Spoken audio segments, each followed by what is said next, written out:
Bueno, va por ustedes. Ahora primero, mira cómo se escucha. Segundo.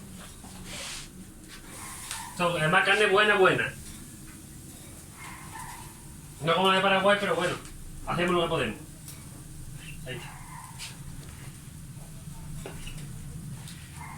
¿Algo nunca había visto a un español haciendo un asado? O yo tampoco. Faltan dos todavía y ahí está saliendo ya el fueguecito.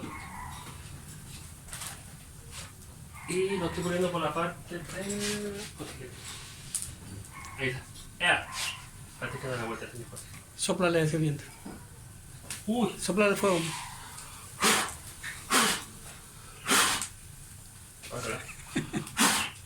Nada, que tengo una pelea gorda con la parrilla. Ahora, corte y cambio.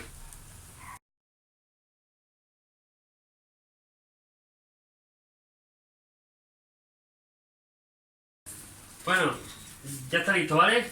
Esto es calidad, mira. Mira. Aquí. Y de aquí comemos 5 o 6, o sea que tampoco... Yo me voy a comer 3 o 4 de estos.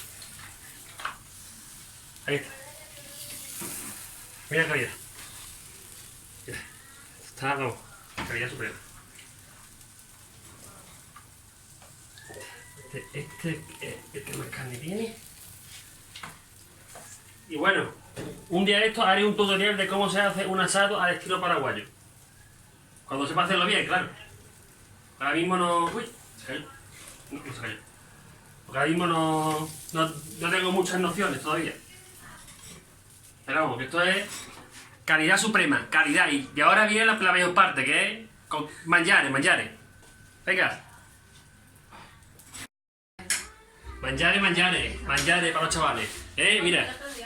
Mira qué pinta. Calidad suprema. Y ahora viene la mejor parte. Ahí con su mayo que tenemos aquí, ensalada de arroz también. ¡Tarán! Magia. Y esta es la cena de hoy. Nutritiva. Tenemos carbohidratos, verdura y carbohidratos y carne. Es perfecta. Lo que pasa es que si te metes entre pecho y espalda 4 costillares, pues ya te engorda seguro. Pero bueno, que con esto vale.